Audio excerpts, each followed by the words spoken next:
Oke, Assalamualaikum warahmatullahi wabarakatuh.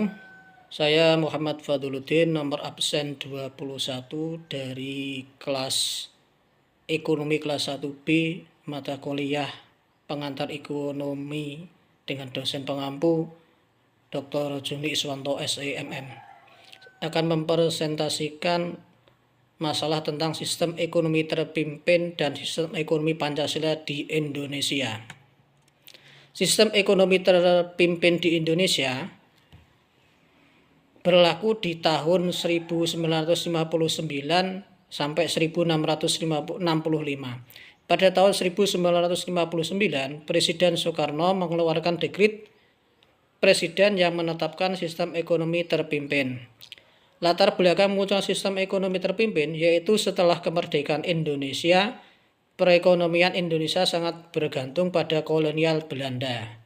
Ciri-ciri sistem ekonomi terpimpin adalah pemerintah memiliki kendali penuh atas perekonomian, kebijakan ekonomi diatur oleh pemerintah pusat. Dampak dari sistem ekonomi terpimpin di Indonesia, yang pertama adalah inflasi yang tinggi.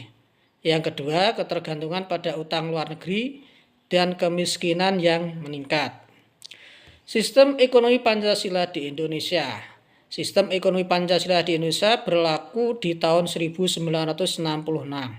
Pada tahun 1966, pemerintah mengeluarkan kebijakan ekonomi yang berdasarkan prinsip-prinsip Pancasila.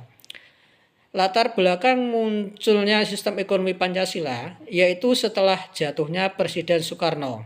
Pemerintah baru di bawah Presiden Soeharto berusaha membangun kembali perekonomian negara. Ciri-ciri sistem ekonomi Pancasila adalah ekonomi kerakyatan yang berdasarkan pada prinsip keadilan dan kesejahteraan perusahaan, swasta, dan BUMN beroperasi berdampingan. Dampak dari sistem ekonomi Pancasila di Indonesia. Yang pertama, perekonomian yang lebih stabil dan berkembang.